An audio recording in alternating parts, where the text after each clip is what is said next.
Muy buenos días, mis hermanos queridos. Tengo la voz muy cerquita aquí, el micrófono muy cerquita. ¿Cómo están? ¿Cómo ha sido esta semana? Desafiante semana, ¿no? Pero gloria al Señor que ha estado con nosotros en cada momento de esta semana. Llegué a pensar que el mejor texto que podríamos usar en estos días, o el libro, sería el libro de Lamentaciones. Pero por alguna razón, que seguramente ustedes van a descubrir durante el sermón de este día, el Señor nos ha dado el texto de Efesios capítulo 2, del verso 19 al 22. Efesios capítulo 2, del verso 19 al 22. Por lo tanto, ustedes ya no son extraños ni extranjeros, sino conciudadanos de los santos y miembros de la familia de Dios, edificados sobre el fundamento de los apóstoles y los profetas, siendo Cristo Jesús mismo la piedra angular. En Él todo el edificio bien armado se va levantando para llegar a ser un templo santo en el Señor. En Él también ustedes son edificados juntamente para ser morada de Dios por su Espíritu. El domingo pasado también empezamos la serie de la iglesia y hemos continuado durante todo este mes de enero acerca de lo que es la iglesia. Una iglesia que no la estamos viviendo presencialmente, por lo menos un 50%, o en menos quizás muchas veces en un espacio virtual, y estamos aprendiendo qué significa ser iglesia y qué significa acompañarnos mutuamente, qué significa esto de ser ciudadanos, qué significa esto de ser miembros los unos de los otros, qué significa ser familia, qué significa ser parte de un edificio.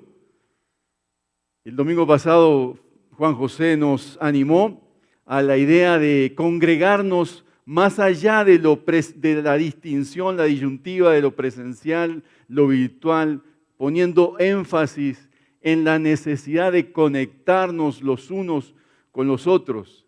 Y nos dejó una preciosa definición de la iglesia como las personas amadas de Dios llamadas a ser santos. ¿La recuerdan? Yo lo recuerdo porque yo anoto todo. Bueno, no todo. Y un desafío para nosotros era justamente ejercer ese llamado de ser santos en la semana, conectándonos unos con otros. Bueno, ¿cómo te fue? ¿Te conectaste a algún ámbito eclesial, algún tiempo de oración? ¿Llamaste a alguien? ¿Escuchaste a alguien? ¿Oraste por alguien? ¿Acompañaste a alguien en su dolor? Esta semana sí que tuvimos espacio para eso, para escucharnos, para amarnos, para simplemente estar presentes en medio del dolor de tantas personas.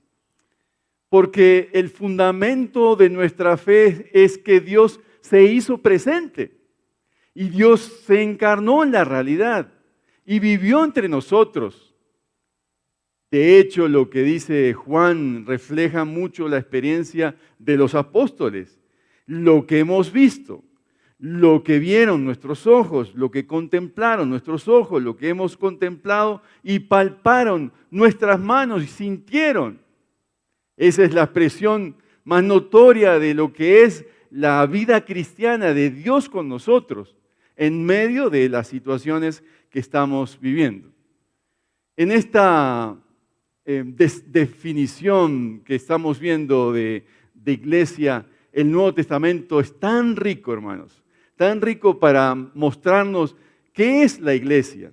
Y de hecho lo comparte el Nuevo Testamento como con una serie de metáforas que son tan preciosas como el cuerpo de Cristo, como el rebaño, como el Israel de Dios, como la nueva humanidad, como la familia de la fe, la familia de Dios, la circuncisión, la casa de Dios, la casa espiritual, el templo de Dios, el sacerdocio santo, el linaje escogido, el real sacerdocio, la nación santa, el pueblo que pertenece a Dios. Subrayando la idea, más allá de la estructura, que obviamente está en eso, subrayando el aspecto comunitario, el aspecto relacional. Por eso nos ha dado tan duro este tema del coronavirus y la pandemia, porque sentimos que nos alejamos los unos de los otros. Y cuando tenemos un espacio así, venimos un domingo, queremos abrazarnos y queremos estrecharnos, abrazarnos ahí, estrechar nuestras manos, tocarnos, ver algo de lo que es la presencia de Dios, contarnos cosas, y no podemos. Pero aún así Dios bendice estos momentos y bendice a quienes están a través de la red, de internet, escuchando desde sus casas, de sus celulares, donde estén escuchando un mensaje como estos. Entonces el desafío de ser comunidad es aún mayor hoy que antes. Antes de la pandemia nosotros no pensábamos en esto, pero ahora nosotros hemos tenido que desarrollar nuestra creatividad para relacionarnos, para pegarnos los unos de los otros, para hablarnos, para escucharnos, para mencionar cosas de nuestra vida y conectarnos de alguna forma. Ese ha sido el desafío de la pandemia, más allá de cuidarnos de la salud, que ha estado presente, los temores, todas esas cosas, todo eso que sentimos. 3 metáforas en la cual el apóstol Pablo se detiene en este texto y nos aterriza en la realidad de una iglesia. La primera metáfora es la metáfora de la ¿qué? De la ciudadanía. La segunda metáfora en este texto que acabé de leer es la metáfora de la familia de Dios. Y la tercera metáfora que hay aquí, para ilustrarnos un poquito y hacernos pensar en lo que es la iglesia, nos dice que somos templo, o el edificio, mejor dicho, el edificio, o la casa. En esas tres metáforas está entretejido el mensaje de lo que significa ser un hijo de Dios, un siervo de Dios, de ser un discípulo del Señor en la iglesia como tal. Entonces, la primera metáfora, y lo da clarito, la implicación de la primera metáfora del ciudadano es que ciudadano no se siente extraño. Nos sentimos extraños, los que nos sentimos extraños somos aquellos que no somos ciudadanos de la región donde estamos. Ese sí se siente extraño. Me he sentido extraño algunas veces en Colombia porque no soy colombiano, aunque yo siento que soy más paisa que una arepa allá. Y que el sancocho y que los frijoles y que todo eso que adorna la cultura paisa y la cultura colombiana con el ajiaco y demás, son parte de mi ser. Pero abro la boca y hasta ahí se fue la ilusión de ser colombiano. Porque me dice, usted no es de acá, señor, ¿no? Y enseguida me hacen sentir como usted no es de acá, nosotros sí somos los de acá. Pero y nos hace pensar todo este tema de la importancia de la ciudadanía. El hecho está que la ciudadanía de los cielos o el ser conciudadano nos hace pensar que somos ambos, los que estamos uno al lado del otro, somos ciudadanos emparejados todos porque tenemos una ciudadanía que es mayor que la realidad misma de la que vivimos nosotros, de la ciudadanía cultural, la que nos acompaña por el nacimiento en un país o en una región. Hay algo mayor, es lo que nos está diciendo aquí el apóstol Pablo. Él está pensando obviamente en los gentiles y de hecho todo el capítulo, desde el principio del capítulo 2, en otro tiempo dice ustedes, y ustedes son los gentiles que se han convertido y que están ingresando a una familia, a una realidad espiritual. Ustedes en otro tiempo andaban en sus transgresiones y pecados. Ustedes estaban excluidos, ajenos, sin esperanza.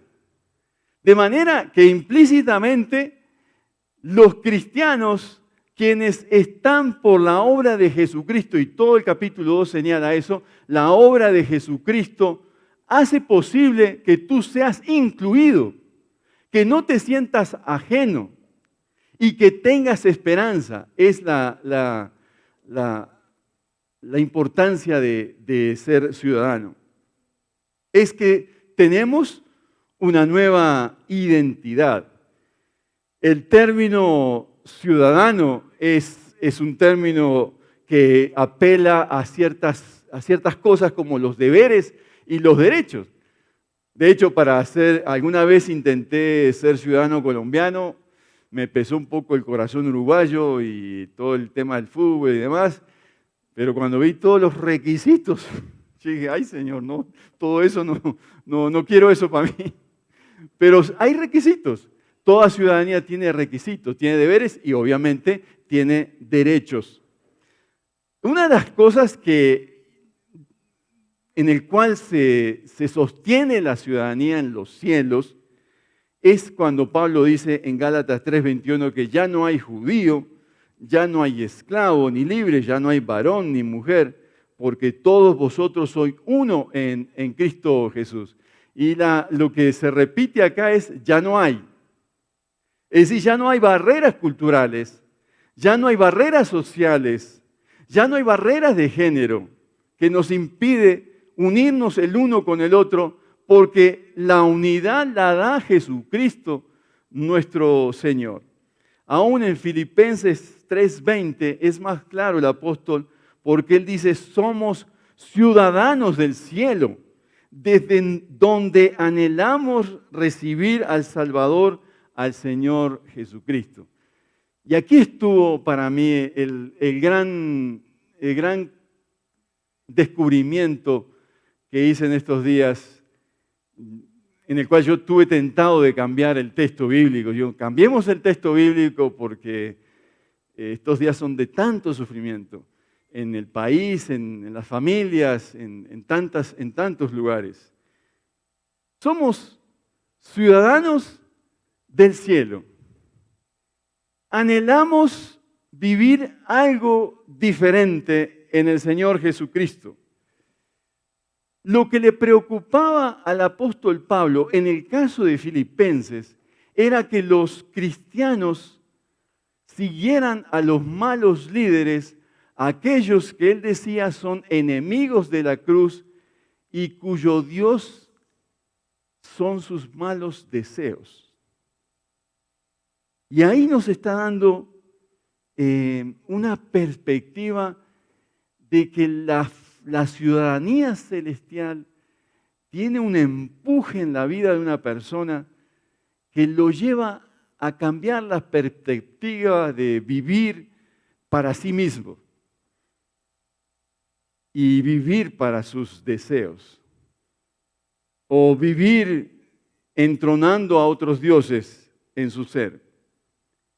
Entonces, recibimos del Señor una perspectiva para la familia, para las finanzas, para el trabajo, para las relaciones, porque somos ciudadanos desde los cielos, porque somos ciudadanos cristianos que nos estamos preparando para la eternidad, para ese lugar que está preparando el Señor.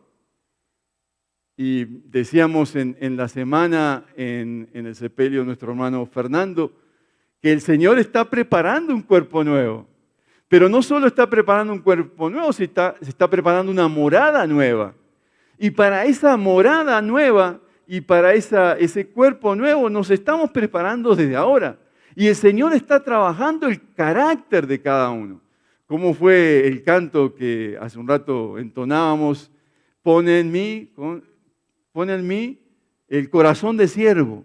Pone en mí tu perspectiva en todo. Ese es el tema de la ciudadanía que Pablo aquí está rescatando. En estos días de luto, el Señor está usando tanto sufrimiento para pulir el carácter, para trabajar la paciencia, para trabajar aspectos de nuestro ser que antes de la pandemia no habíamos pensado ni trabajado. La inminencia de la muerte nos ha hecho pensar, al final de cuentas, ¿qué somos? ¿Quiénes somos? Si vivimos para un día encontrarnos con el Señor, ¿qué tiene que cambiar en mi presente?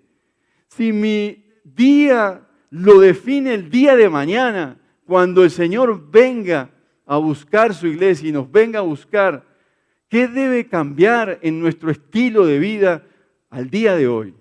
Y cómo esa perspectiva nos hace cambiar la mirada de nuestra estadía pasajera en esta tierra. Mientras tanto, esa es la pregunta, mientras tanto, ¿cómo has de vivir entonces? Como un ciudadano del cielo, en medio de otras ciudadanías que se desprende de esta. Somos, en primer lugar, ciudadanos de los cielos.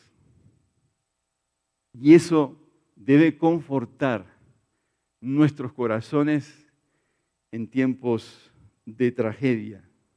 Hemos de vivir bajo una esperanza de que algún día nos encontraremos con el Señor. Hemos de vivir experimentando como ciudadanos el señorío de Cristo en nuestras vidas. Por eso, no has de sentirte extraño, porque en Cristo se superan todas las barreras. Yo leí, mejor dicho, un epitafio de alguien, de una persona que sirvió al Señor durante toda su vida. Y dice así: de este bendito creyente esta alabanza queda. El cielo estuvo en él antes que al cielo fuera. Que el cielo estuvo en él antes que al cielo fuera. Pero segunda metáfora es la metáfora de la familia. Al pensar, yo no sé, cuando tú lees un texto así y piensas en familia, ¿qué es lo que piensas? Seguramente vienen muchas escenas de casa, muchas escenas de hogar. De alguna forma el apóstol Pablo quiere recoger y quiere hacernos pensar en esa idea de que tenemos historias, que cada uno de nosotros, los que estamos acá, venimos con un sinfín de historias y un sinfín de anécdotas de familia. En Navidad, extrañamos esto en Navidad porque no pudimos reunirnos con la familia algunos y extrañamos que las mismas historias, contando las mismas historias. Y yo le pido siempre a mi esposa cada año cuando nos reunimos que cuente la historia de esa experiencia que cuando el papá le decía que se callara y no se callara y todo eso, y me río de las mismas historias que me ha contado como cientos de veces. Pero esa es la familia, que nos contamos historias, que nos contamos anécdotas. Entonces tenemos la doble familia, ¿no? La familia de la fe y la familia biológica que traemos aquí. Pero Pablo dice que lo que nosotros debemos hacer crecer es en esta familia celestial. Vino de arriba algo que cayó por ahí. Nos concentramos en la familia de Dios y literalmente somos miembros de esa familia. Y literalmente tenemos un apellido. ¿Cuál es? La familia de Cristo. En el texto, ¿cuál es? La familia de los santos. La familia de los santos. Aquí no hay mucho ese apellido de los santos, pero en mi país sí, en Brasil es muy común el apellido de los santos. Y nosotros tenemos ese apellido de los santos, porque es el santo Dios, el santo Jesús, que imprime el sello a esta familia terrenal, celestial, que están juntas. Es decir, que es una familia formada por Dios, a partir de Dios. Y esto te lleva a asumir un compromiso de santidad. Te lleva a asumir un compromiso de relación con Dios, también de relación con el otro.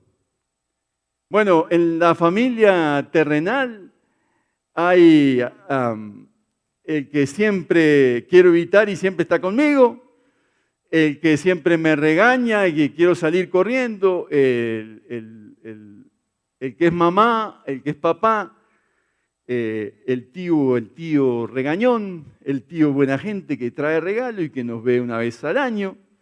Yo tengo la historia cuando un sobrino de mi esposa vino a vivir por 3 meses con nosotros y él nos conoció cuando íbamos a Bogotá a visitarlo, que siempre jugábamos, pero cuando se fue a vivir con nosotros se dio cuenta que la cosa era, los tíos no eran los tíos tan queridos y que como él se lo imaginaba.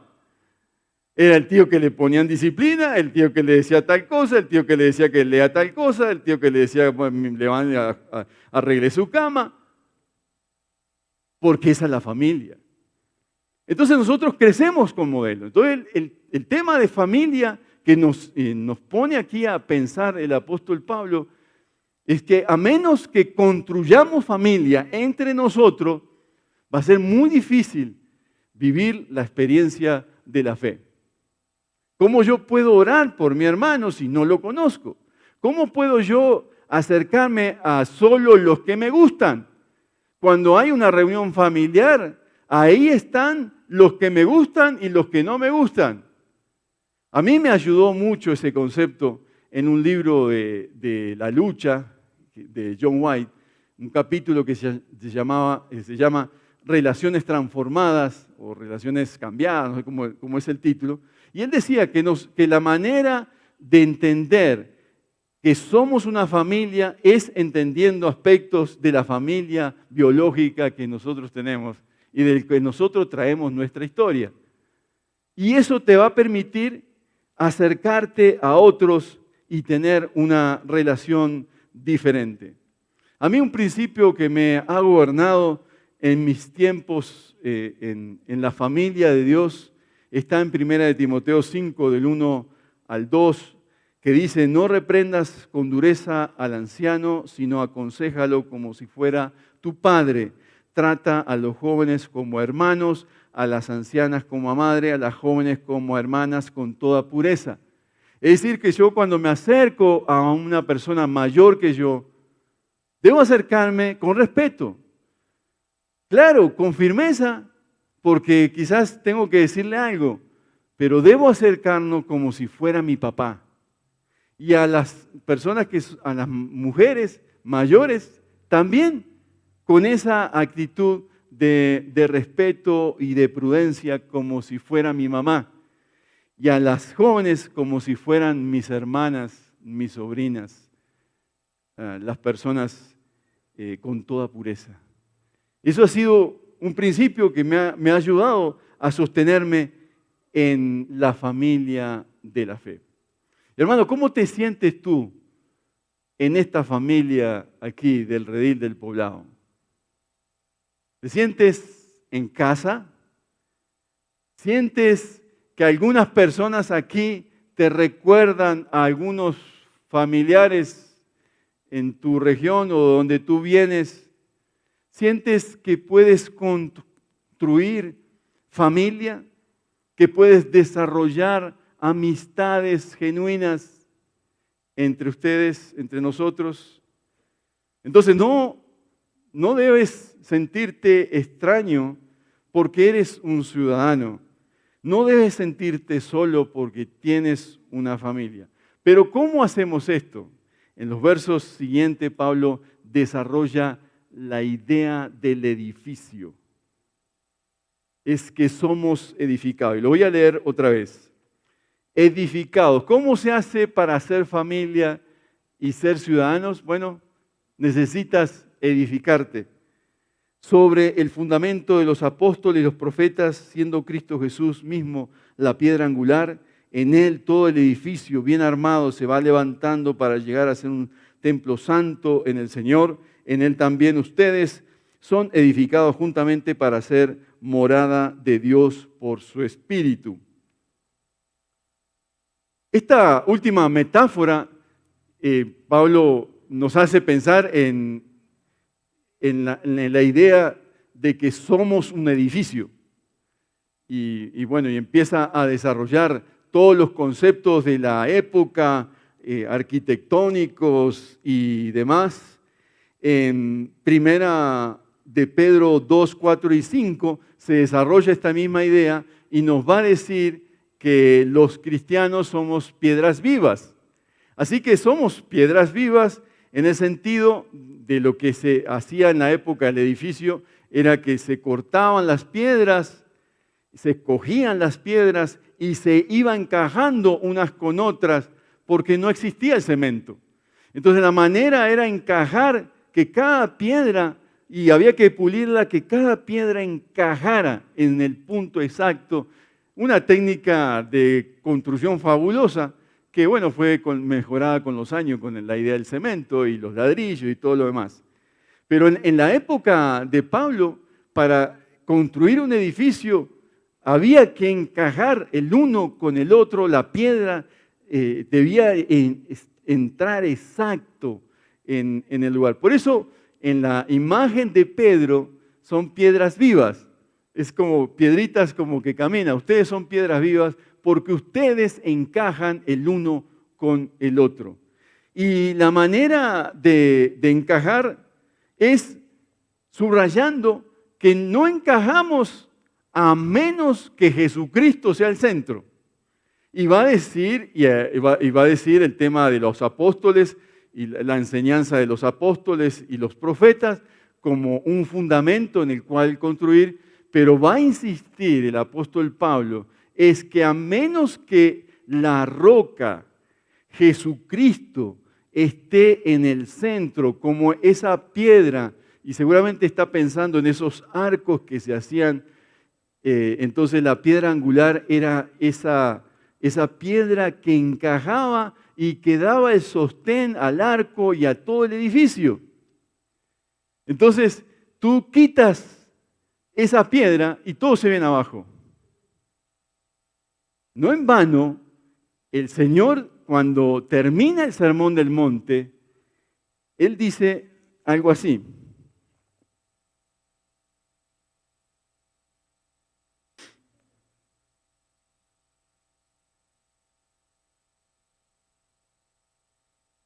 Por lo tanto, todo el que me oye estas palabras y las pone en práctica es como un hombre prudente que construyó su casa sobre la roca. Cayeron las lluvias, crecieron los ríos, soplaron los vientos y azotaron aquella casa. Con todo la casa no se derrumbó, porque estaba cimentada sobre la roca.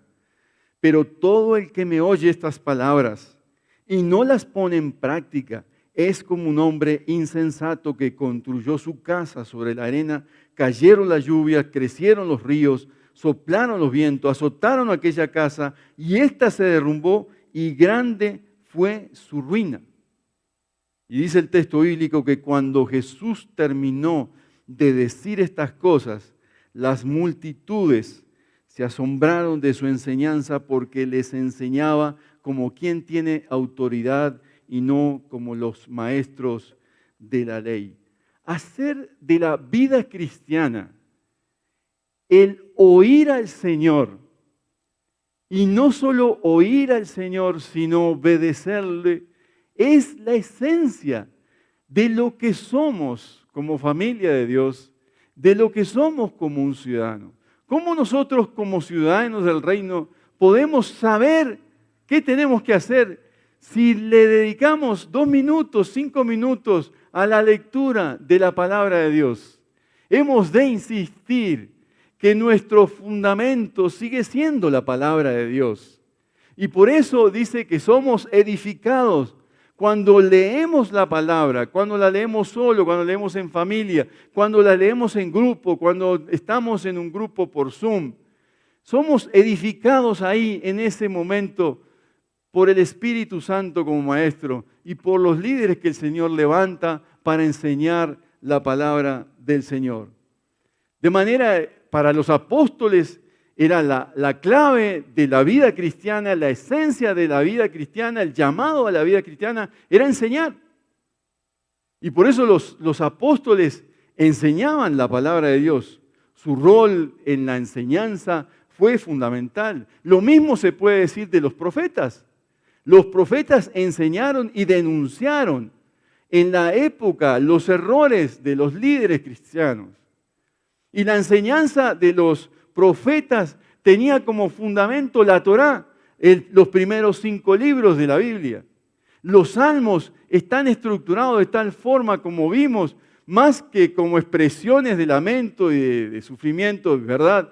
Pero el centro de los salmos sigue siendo la palabra de Dios, es decir, la ley de Dios. Entonces nosotros hemos de ser reconocidos como creyentes porque seguimos siendo el pueblo del libro. Aunque no carguemos la palabra de Dios, ojalá que carguemos la palabra de Dios en el corazón, en el centro de nuestra vida.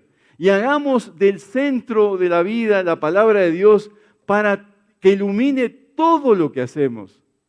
Que ilumine en el escenario como querían los reformadores, que la palabra de Dios no quedara en la casa, sino que quedara en una vivencia en la casa para que en las fábricas, en los mercados, en el campo, en las cosechas, se viera que hay una perspectiva del Señor en todos los asuntos de la vida.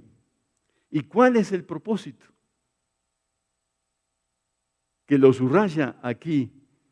En él también, verso 22, son edificados juntamente, es decir, juntos, en conjunto, para ser morada de Dios por su Espíritu. Y esto, hermanos, me llena de ánimo, y no sé si te llena de ánimo a ti también, pero me llena de mucho ánimo saber que independientemente si nos podemos ver las caras, si nos podemos reunir, si podemos venir un momento aquí, si podemos vernos por Zoom, por lo que sea, por la tecnología que sea, saber que el Señor mora en tu vida. Ahí donde estás. Muchos quizás están escuchándonos en el hospital. O muchos están escuchándonos en una situación difícil de la vida. Pero saber que eres morada de Dios es tremendo. Cuando el apóstol Pablo estaba predicando en ese día, seguramente en el templo de Artemisa, de Diana de los Efesios, templo lleno de idolatría, estaban llegando muchas personas necesitadas de un cambio en sus vidas, pero no se encontraba Dios ahí. Muchas personas iban al templo de Jerusalén, pero Dios no estaba ahí. Dios estaba en la predicación de los apóstoles, en la predicación de los hermanos sencillos que llenaron el imperio en términos de años, llenaron la palabra de Dios porque fueron obedientes al Señor. Y lo llenaron porque sus vidas reflejaban la morada de Dios en el Espíritu. Cómo ser familia, cómo ser ciudadanos, cómo ser un edificio que es edificado. Y aquí el gran desafío para nosotros. En lo personal, a mí siempre el Señor me ha hablado y ha usado personas de las que a veces yo en mi ignorancia considero que no me pueden aportar nada. Yo antes de salir, de venir para acá, yo enseñaba en la escuela dominical de mi iglesia bautista en Montevideo. Y ahí llegaba un personaje, se llamaba Roberto. Roberto no tenía educación, Roberto era un joven, era muy jovencito en esa época, pero Roberto me desafió y me enseñó más que muchos líderes de esa época que terminaron mal en la vida cristiana. Roberto no faltaba jamás a la escuela dominical. Roberto llegaba antes que el maestro a la escuela dominical. Roberto no solo llegaba antes que el maestro, llegaba con un pedacito de pan. Era muy pobre. Y con una sonrisa un poco tímida, me dejaba el pancito ahí, lo que había comprado en el camino para mí, para el maestro. Roberto me enseñó muchas cosas. Roberto no hablaba en la escuela dominical. Roberto se reía. En su deficiencia intelectual, en su deficiencia, tenía un retraso, él siempre obligaba a su madre a ir con él a la iglesia. Llevaba a su madre.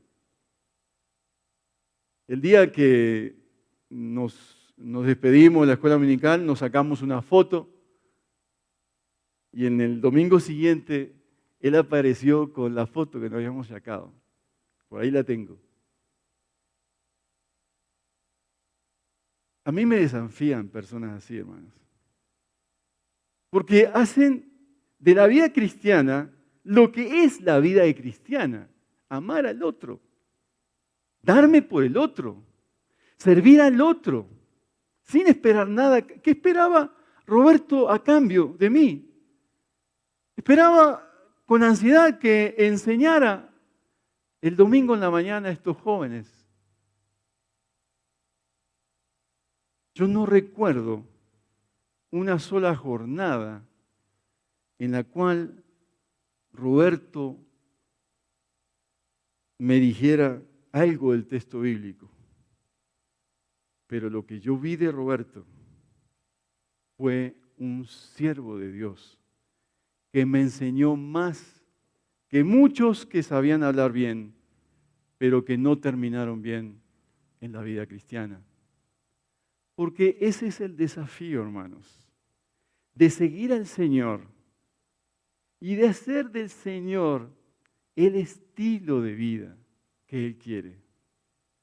Tenemos hacia adelante jornadas seguramente difíciles para nosotros. Pero cuando el Señor está haciendo morada en tu vida, todo lo demás, todo lo que está alrededor de tu vida pasa a un segundo plano, porque el Señor está reinando en tu vida y ayudándote. Hermanos, yo quisiera que se nos diga esto, que de este creyente esta alabanza queda, que el Señor estuvo con él, que la perspectiva del cielo estuvo con él antes que él al cielo fuera. Que este sea el desafío para nosotros en tiempos post pandemia, pandemia, no sé cómo decirlo. Oremos, hermanos.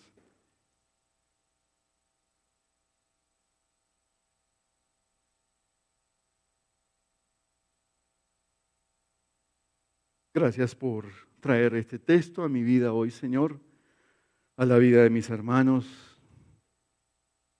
por las historias que seguramente el apóstol Pablo quiso comunicarnos a través de estas imágenes, de estas metáforas tan desafiantes, pero que son parte y recurrentes en nuestra vida cristiana. Yo pido, Señor, que en esta mañana Jesucristo sea el Señor de nuestra historia. Ahí en la audiencia, en lo que en esta mañana nos están viendo, yo pido, Señor, que si hay personas con necesidades de conocerte, de saber quién eres, de ponerte en el primer lugar, que toque su corazón, toque sus vidas y alimentes en su ser, en su corazón, la vida nueva, y que sople una vida nueva, la vida de Jesucristo. El cielo descienda hoy a aquellos que están en sus camas, en los hospitales, en lugares difíciles, en las cárceles, en la soledad de su casa, en las cuarentenas de la vida. Que descienda y sople el Espíritu de Dios y haga morada en el corazón que no tiene futuro, que está ajeno, que está alienado. Ven, Señor en esta mañana y ayúdanos. En el nombre del Padre, del Hijo, del Espíritu Santo, del Dios Trino, de Jesucristo, la piedra angular, el principio y el fin, el alfa y el omega, a quien nos rendimos, nos sometemos en esta mañana. Amén y amén.